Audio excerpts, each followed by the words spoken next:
Hi everyone, so I am going to be doing today's video in one complete take, and the reason for that is because I'm going to be 100% honest with you, I don't want to listen to this back.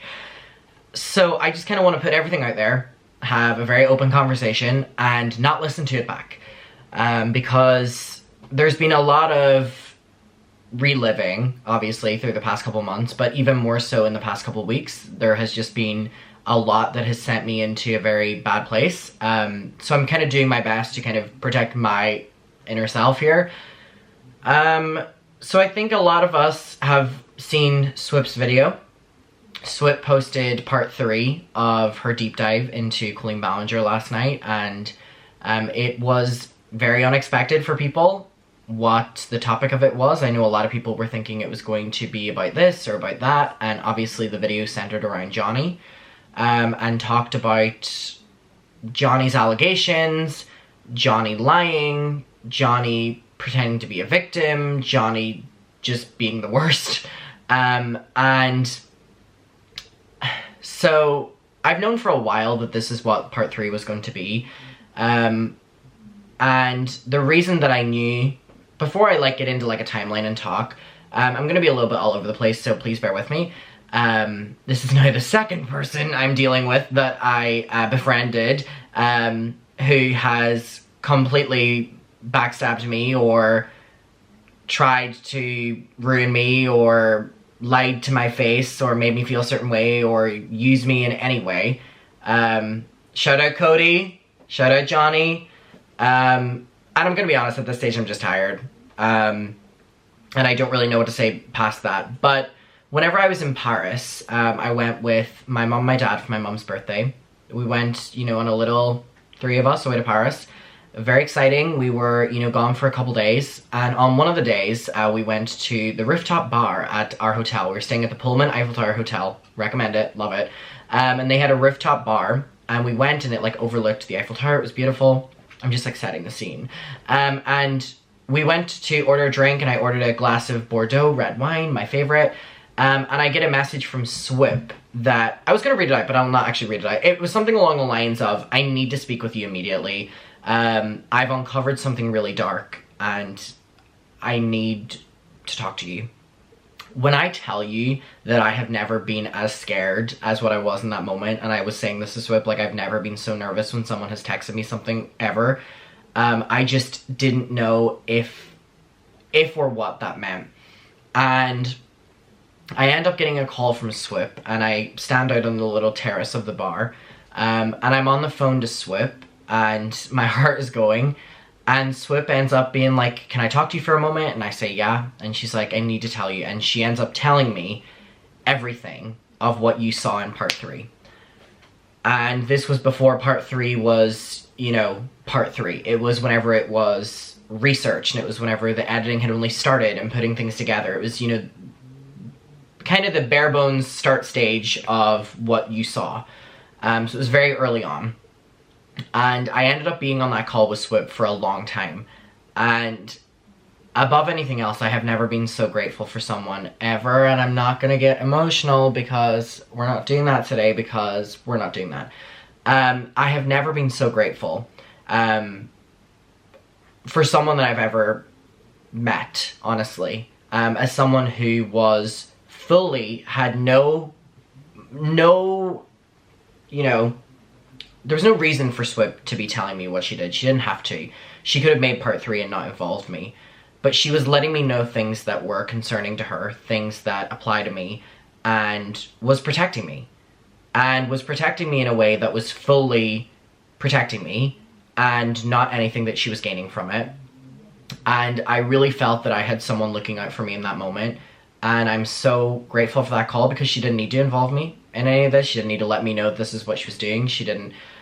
And so that call went on for a while, and it was shocking. And I'm not going to reiterate what was in the call because we've seen it in part 3, but it was basically that.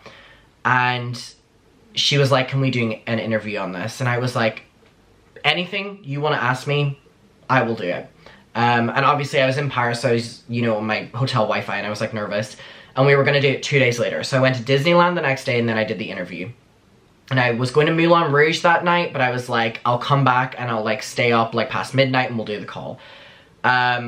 And I was told to her, like, I don't need questions, I don't need, you know, necessarily like what subtopics you're doing, like just hit me with anything.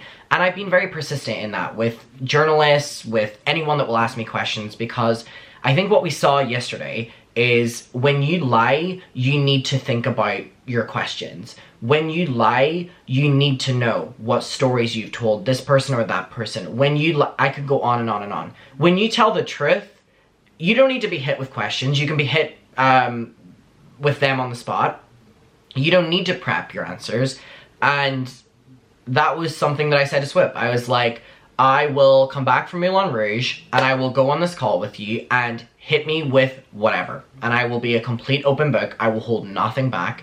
And that was what happened. We did the call. I think it lasted until like 4 or 5 a.m. Paris time. And it was an emotional night. At Moulin Rouge, the night of that, a couple hours before the call, I had, you know, went with my parents, and I was in such a mood that night, and I know my parents picked up on this, where I felt that I was like a champagne bottle that was about to pop with just emotions, because I was dealing with the Cody situation, but 100 times worse, because I've been platforming Johnny, and Johnny has been lying to me, and Johnny's been talking shit about me, and Johnny has been using my stories, Johnny has been lying about my stories, Johnny has been making my stories his own, Johnny has been all these different things, and it was like Cody to the max. And the Cody thing nearly took me out. And at Moulin Rouge, I could not enjoy the show because I was just so much. And at the end of the show, I turned around to my parents and they were like, you were so quiet during that, were you enjoying it? And I was so choked up that literally one of the most embarrassing moments of my entire life. I'm like sob crying at our table at Moulin Rouge. I've never cried like that in my life, and it was 100% stress, overwhelming, sadness, like upset, confusion, any word you can say. And I really, really, really was considering not doing the interview with Swoop. I didn't say any of this to her. I was considering not doing it because it nearly killed me to have to be seen and talk about this again. But I'm grateful that I did. And the reason is because Swoop, throughout the time that I have first encountered Swoop, has been nothing but pleasant, has been nothing but comforting, and has done nothing but create a safe space in which I feel I can open up, which not many people have done. And which a lot of people don't feel that they need to do. You know what I mean? Like, oh, I'm talking about your story and great, whatever. Swoop has been so consistent in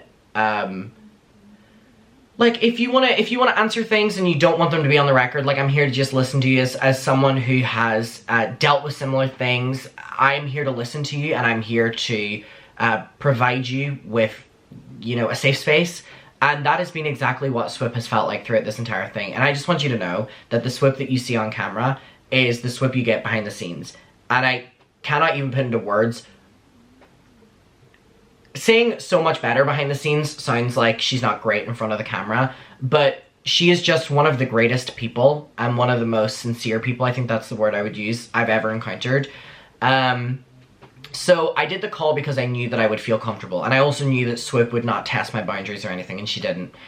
And I got on the call, and I think it was one of the first clips she showed me. I pretty immediately just started crying, and I was just frustrated, and I was sad, and I'm a bit embarrassed watching it back, I'm gonna be honest. I was a bit embarrassed watching my interviews throughout the entire thing.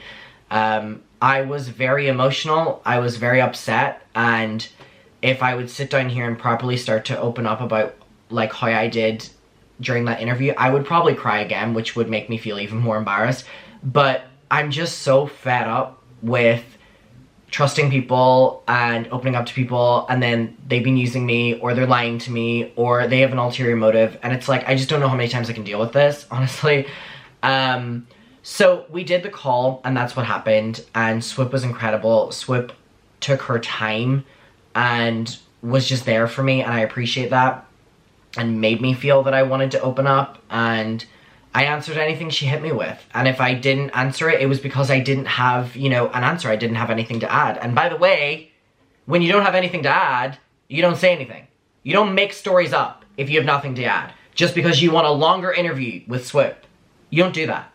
If I didn't have an answer to what Swoop would ask me, I would say, I would answer that if I knew something, but I'm gonna be honest with you, I don't. Or I've only heard other people talk about this and I don't want to speak for other people. You don't start to make things up in the moment so that you can have a longer call with Swoop or you can be featured more in her fucking video. So that was the call, that was the interview, and I thank Swoop so much for letting me know before the video was posted. I thank her for making me feel included in that process. Because if I had been blindsided by that yesterday, I don't know what I would have done.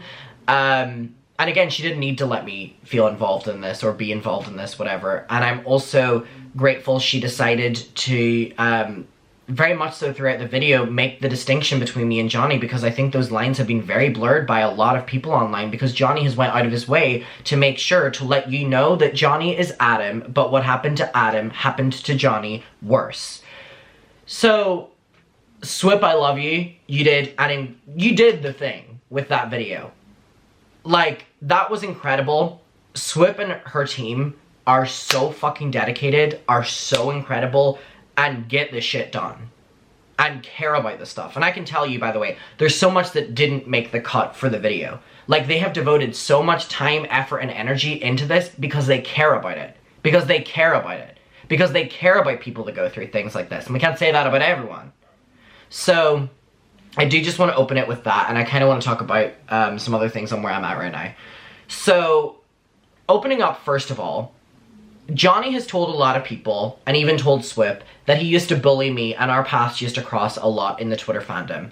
And that was how we started to know each other. This is bullshit. This is not what happened. Johnny has also went on the record saying that he was the generation before me in the fandom. Maybe we had crossed paths once or twice. Me and Johnny were not friends, and Johnny was not in the Twitter fandom bullying me whenever I was like 10 years old, because I wasn't, that was not, the time period doesn't add up. When he told the story to me on the phone call that Colleen Ballinger used to bully me when I was 10 years old, 9, 10 years old, and Johnny would have to defend me, it didn't make sense to me. It made me extremely upset because I was in a very emotional state from that couple weeks of uploading those videos, but it didn't make sense to me even in that moment because at 9 and 10 years old I wasn't properly involved in the fandom yet.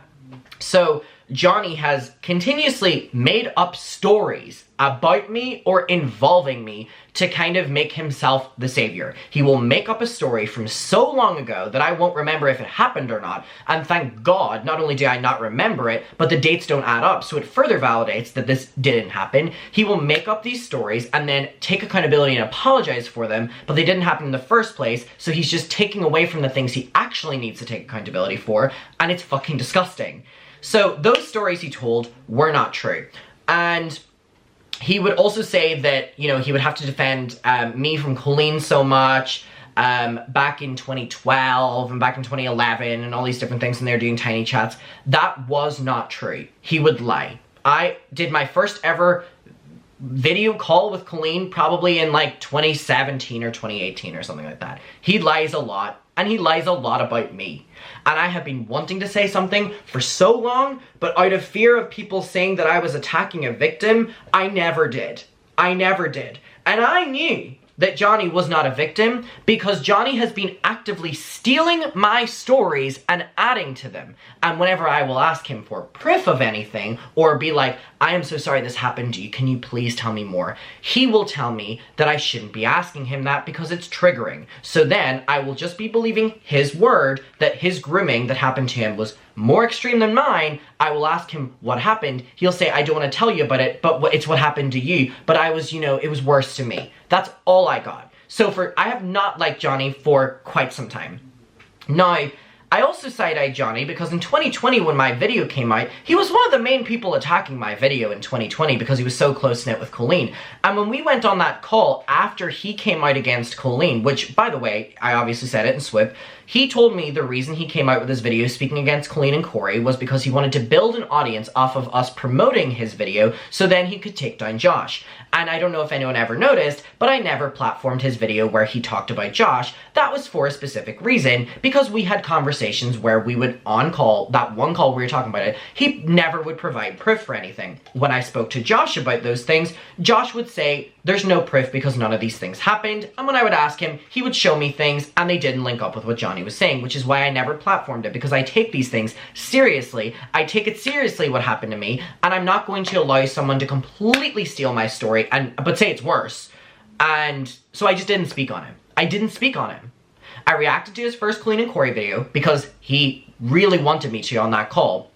And I said that I would do it on my Twitch. I told him I would react to it. And I said that my audience would send him so much support, and then I would upload it to YouTube, and he was so excited. And I extended that branch to him. Even though in 2020, all he did was make fun of my video and try to spread the narrative against my video because he was so close-knit with Colleen. Whenever he spoke up, I still was so proud of him that I told him that I was willing to platform his story. Little did I know that he was doing that so he could build an audience off of my audience, which is what he did with a bunch of other people, so then he could take down Josh with fabricated, made-up stories.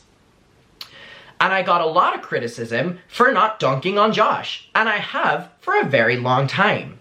I have been told, why are you following Josh? You're enabling groomers. What happened to you with Colleen obviously wasn't that extreme. If you're willing to do this, if you're willing to befriend, you know, Johnny's abuser. I had conversations with Josh, and Josh showed me more than Johnny ever did, even though I asked Johnny more. And, I mean, the facts were the facts. You know, Josh, if we're speaking specifically on this Johnny situation, I'm sorry, didn't do anything wrong. Didn't do anything wrong. Inappropriate to give his number to a fan? Absolutely. Was Johnny's family actively trying to push Josh to befriend the family? Yes! And Johnny told me this on the phone call, that they tried so hard to get him to feel like a brother to the family. So, was Josh wrong in specific things? Yes. Was Josh a groomer? No. Was Josh an abuser? No. Was Josh a pedophile? No. A predator? No. And any story I would say about Colleen, Johnny would then come out with the same story about Josh, but it would be 100 times worse to take away from my story. So, whenever me and Johnny did that call after he posted that video, and I was like, I would love to go on the phone to speak to you because, oh my god, someone else that's, you know, validating my stories and has been through this, like, I would love to talk to you about this. We went on a call and we talked about a lot. I opened up about different things that have had lasting impacts on me with, this is stuff I've never said. I opened up to him about things that have had a lasting impact on me with Colleen. One of the main ones being that I don't really trust people with any relationships now, friendships, whatever. And the other thing is I have a lot of body image issues, because of the fact that she would very much so promote whenever I looked skinny, and she would compliment my body whenever I was skinny. Johnny's response to this was, I've signed an NDA, but I'm willing to tell you things because I know it's you. Even though Johnny had hated me, apparently, up until this point, and had made fun of my 2020 video excessively. I'm going to censor this very, very, very much. Johnny went into detail about how after every show, he would help Colleen stay skinny by helping her do something. And I won't go into detail about what that was, but he said this in a response to me saying that I've had lasting body image things because of Colleen. And he was like, oh, if only you knew. Which was a really weird thing to do. And that's further, you know, sticks with me. So that was that moment on. We talked about the Trisha nudes, you know, Colleen sending us the Trisha nudes. And again, whenever I opened up about what had happened to me, he ended up saying that it happened to him as well. But the difference was that he said that while me and Colleen engaged in this back and forth making fun of Trisha, that actually Colleen was sending it to him unprovoked. So what happened to me was, you know, not as bad as what happened to him. He was getting them unprovoked and I was carrying on it. Even though I was a child and he was a grown man doing this as well. So he admitted to Swoop that he was also downloading the photos and making fun of Trisha as well. Which is not something he ever told me, and actually pushed down my story so that his one would be the golden one, even though I was a child getting those photos from Colleen. Now, Johnny also mentions that Colleen used to send her fans nudes to him. And he references this photo where a fan had covered her body, and I know exactly what he's talking about. I know exactly the name of the girl. If it's the exact same one, because I got that one too. Now, this was a photo that was posted on Twitter by this fan in which she was covering her body, but she was naked. And it was kind of a statement post she was doing about like her body or whatever. And it wasn't an inappropriate photo, or the context of it, it wasn't on OnlyFans, or it wasn't on Patreon, or it wasn't on any, you know, porn site or anything like that. It was like an expressive picture. And Colleen also sent that to me, so I know exactly what Johnny is speaking about there. But again, I would go on the record saying, yeah, that was it and that was the photo, but then Johnny has to say, oh no, Colleen would send me many fans nudes, or Colleen would send me, you know, fans nudes, and not give any details on that because it's more extreme than my story. You know what I mean? So this would happen often. This would really, really, really happen often. So I'm trying to figure out, I have some notes here written down that I just want to get to. Sorry, I'm so scatterbrained. So again, a lot of people started to notice that I started to pull away from Johnny, especially the Colleen Ballinger snark. We're like, anyone noticing that Adam's really not talking about Johnny anymore? The reason for this was because I noticed that Johnny started copying my every move on social media. Down to, if I did a tweet about Colleen, he did the same one about Josh and I later, but it was worse. You know, it was worse. Down to, if I would make a certain kind of YouTube video, he would emulate the same thing on Twitter. Down to whenever I did my high ukulele video, which by the way, I wasn't the first person to do, won't be the last one to do. I did it actually, you know, like, I don't know if it was a couple days into it or whatever the timeline was, and there were already people who had done it before. But once I had did it, I had found out then that Johnny was saying to someone that he was going to make his own one because I had posted the video. So people were coming to me and telling me that Johnny was copying me and copying my every move. And now this was validated because there were people opening up to me being like, Adam, can you please be careful around Johnny because I used to befriend him in the fandom and all he does is leech off of people. So I just ignored that because obviously, you know, I don't want to go on the record against an alleged victim. Not a victim, by the way, but, you know, I couldn't tell you all of this. So it would have looked really bad for me to do this. So I just kept my mouth shut. And I was going to keep my mouth shut. I was never going to speak about this. Never going to speak about this. Because then it would be me calling someone not a victim and lying about me and lying about my stories and adding on to them, versus the public who are like, okay, so now we're victim blaming. So I just kept my fucking mouth shut. So whenever Swoop did this, it allowed me a place to vent, amongst anything else. So thank you so much, Swoop, for allowing me to vent to you. So that was what happened. Him stealing stuff, him adding onto my stories, making them his own, copying the videos, and then turned into subtweeting. Johnny started subtweeting me often. He would write snarky tweets that were about me.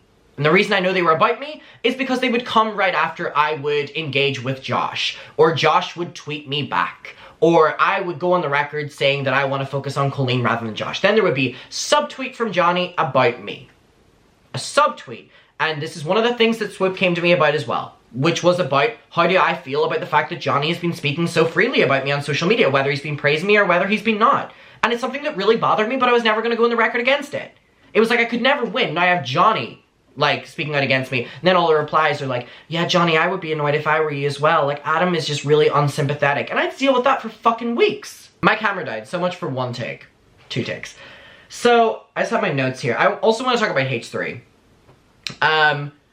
Or actually, before that, I want to talk about the differences between me and Johnny that no one seemed to pick up on.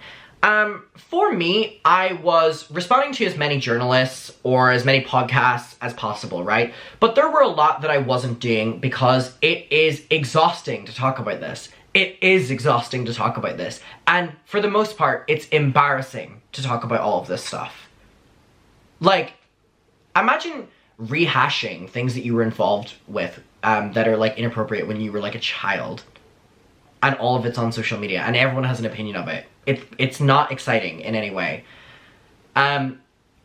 Versus Johnny, who was going on the record tweeting at Jesse and Lily, being like, let me come on your podcast, like, you want to guess? And then when he goes on it and gets the girls to let him on the podcast, it's like, Mom, I'm on a podcast. He's tweeting.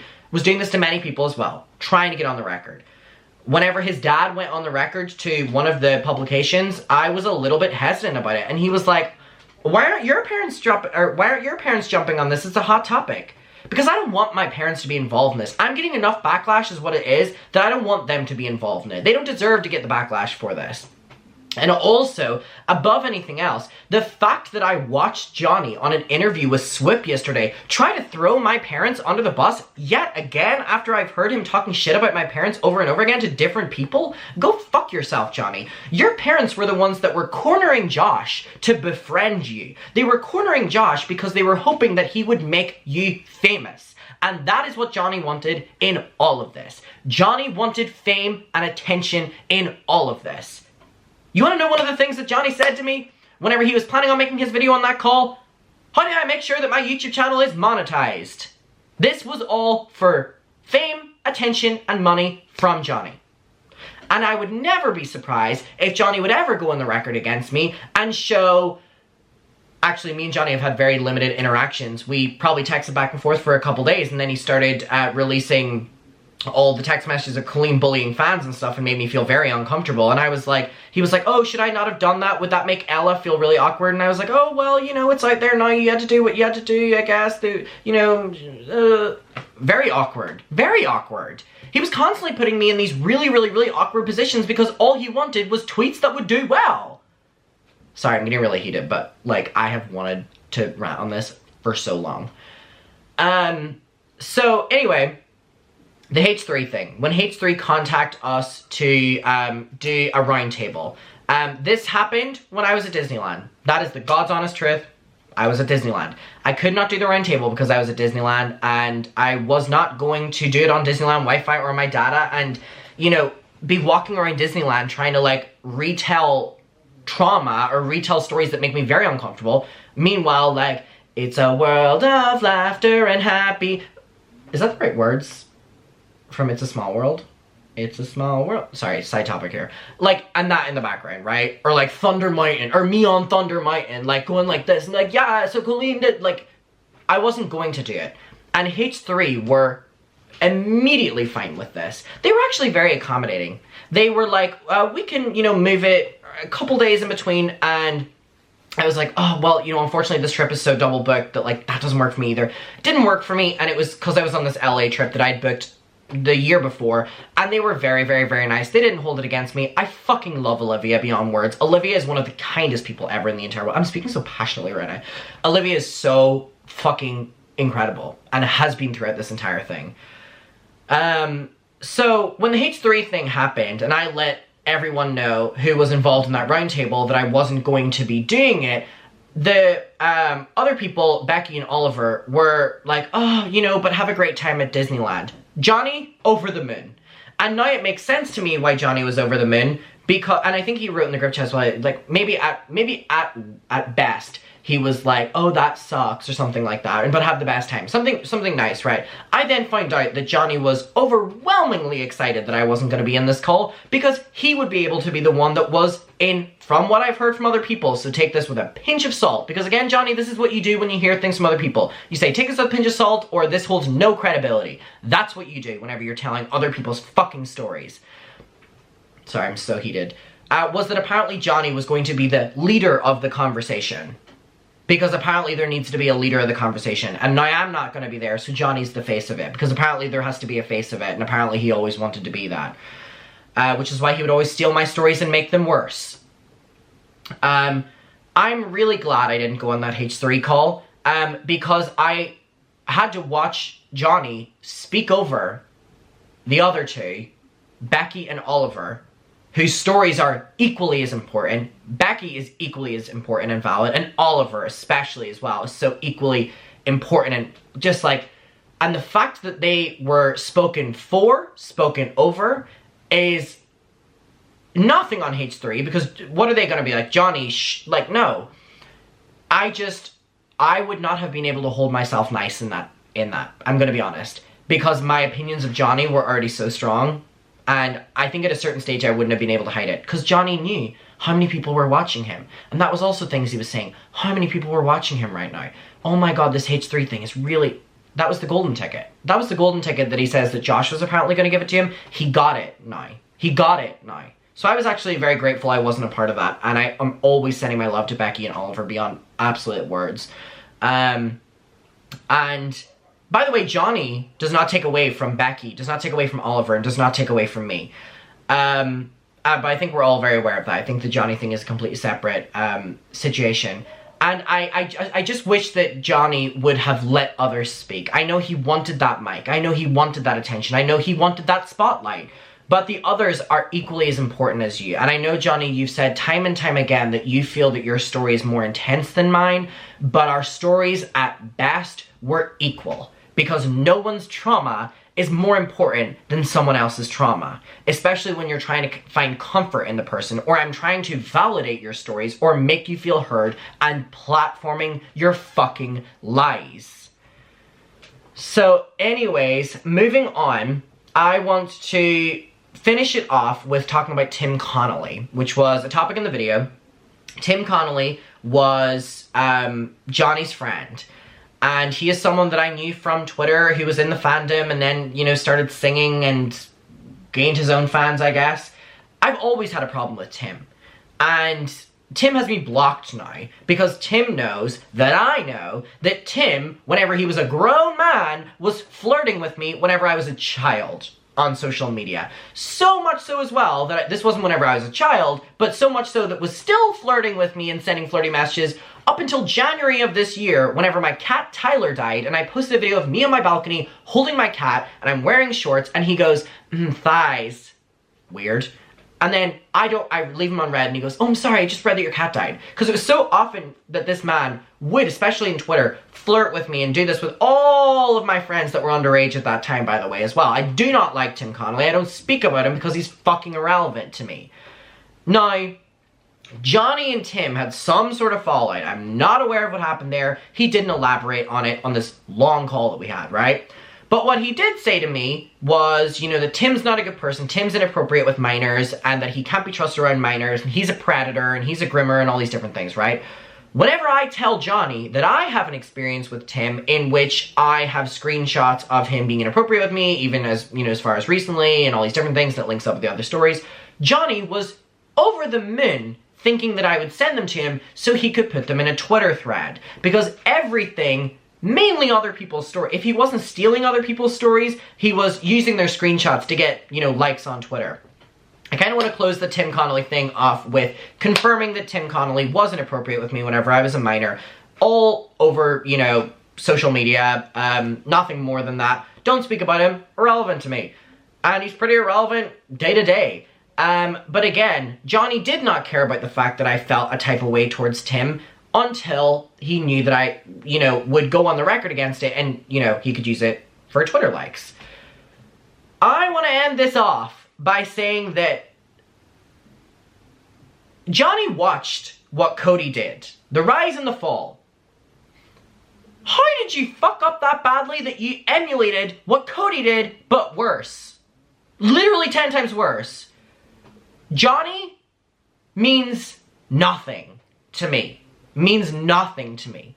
Genuinely nothing to me. He is dog shit to me.